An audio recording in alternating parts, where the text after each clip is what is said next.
Yo les bros, j'espère que vous allez bien. Aujourd'hui, je vais vous expliquer quoi faire si votre robot se met à l'arrêt. Il y a trois raisons qui peuvent expliquer ça. La première, c'est que vous n'avez pas assez d'USDT sur RoyalQ. La deuxième, c'est que vous n'avez pas assez d'USDT sur Binance. Et la troisième, c'est que vous êtes arrivé au bout de vos margin calls. Alors, pour la première raison, il suffit juste d'aller dans Asset et de regarder combien vous avez d'USDT. Lorsque vous passez sous les 10 USDT, RoyalQ vous enverra une notification. Vous allez dans News, vous verrez la notification. Et si vous passez sous 2 USDT, le robot s'arrête d'ouvrir des positions, il s'arrête de tourner. Cependant, il est possible d'être en négatif dans Asset sur RoyalQ. Ça, c'est lorsque vous avez beaucoup de trades en cours et que le robot va enchaîner les trades avant de se rendre compte qu'au final, vous êtes en négatif. Et si vous êtes en négatif, votre parrain ne recevra pas les quantifications, comme vous voyez là dans Direct Quantification.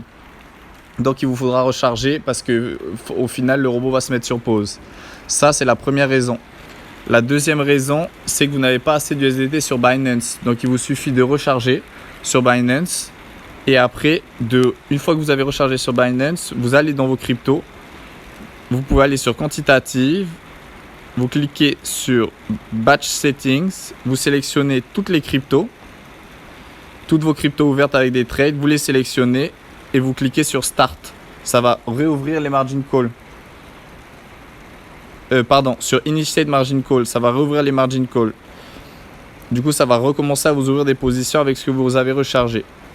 C'est pour ça que je vous explique dans la vidéo que je vous mettrai en description, que j'ai fait sur le money management, de toujours avoir un pourcentage de votre capital en backup. Vous pouvez faire 2 fois 20% de backup, 60% investi dans la stratégie, ou sinon 80% investi dans la stratégie et 20% en backup, ou encore 70% dans la stratégie et 30% en backup.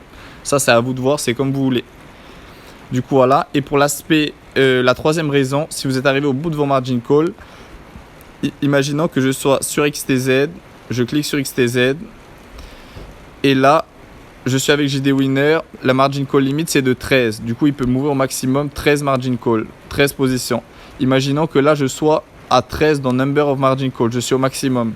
J'ai rechargé en USDT sur Binance avec mon backup.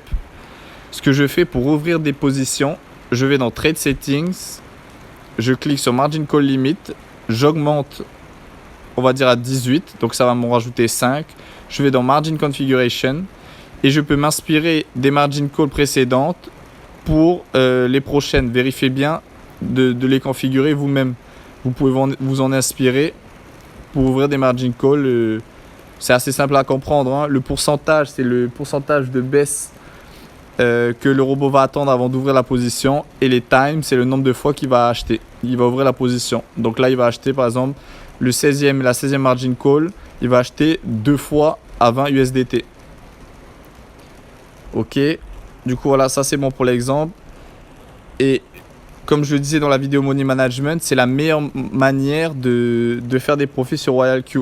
Parce que je vais vous montrer sur TradingView. Si certains dans le groupe veulent à tout prix, lorsqu'il y a une baisse, fermer les margin calls. Ok, je comprends, ça permet de protéger votre capital et de vous épargner une énorme floating loss. Sauf que, imaginons, vous ouvrez votre stratégie ici à 44 495. Les alts sont assez hauts, il y a une certaine montée. Les alts sont assez hauts. Du coup, vous ouvrez votre stratégie. Là, ça baisse jusqu'à, on va dire, 42 000. Là, vous avez 8 sur 13 margin call ouvertes. Vous ne voulez pas en ouvrir plus. Vous êtes avec JD Winner. Du coup, vous allez stop margin call. Sauf que ce qui va se passer, c'est que vous allez, toute cette baisse-là, vous n'allez pas recharger. Du coup, vous allez rater tout ça. Là, on est en daily. Hein. Du coup, vous ratez, on va dire, une semaine, un peu plus d'une semaine. Vous attendez et juste au moment où le robot va remonter à 42 000, là, vous allez refaire des profits à partir de là. Ça fait que votre robot soit va être sur off, soit va générer que très peu de profits. Donc, arrêter les margin calls, c'est pas vraiment l'intérêt. L'intérêt, c'est quand même de profiter de toute cette baisse-là jusqu'à 34 500 pour ouvrir un maximum de margin call. Ce que vous pouvez faire, comme je vous l'ai dit, c'est avoir votre backup de côté. Imaginons qu'à 39 000, là qu'à 40 000, vous soyez à 13 margin call sur JD Winner, vous êtes au max. Vous avez vos 20% de backup, vous rajoutez manuellement des margin calls, ça va baisser jusqu'à 36 000. Là, vous avez votre deuxième 20% de backup, vous rajoutez des margin calls, vous allez recharger au maximum pendant la baisse Et dès que ça va remonter, regardez, au final, on est remonté au même niveau. On est remonté à 45 000. Là, on est dans un range pour l'instant. Du coup, il faut en profiter. On est remonté à 45 000 et ça va vous maximiser vos profits. Là, vous aurez vendu toutes vos positions. Après, vous sécurisez votre backup, vous reprenez votre backup et vous laissez les margin calls. Boum, ça repart à la baisse. On repart à la baisse là. Ici, on repart à la baisse. Ça va vous prendre toutes les positions. Ça va vous charger au max votre capital crypto. Et à la hausse, boum, ça va vous vendre profit tout le long. Voilà, du coup ça, je pense que ça peut vous être utile. C'est bon à savoir pour faire le maximum de profit et pas juste arrêter les margin calls.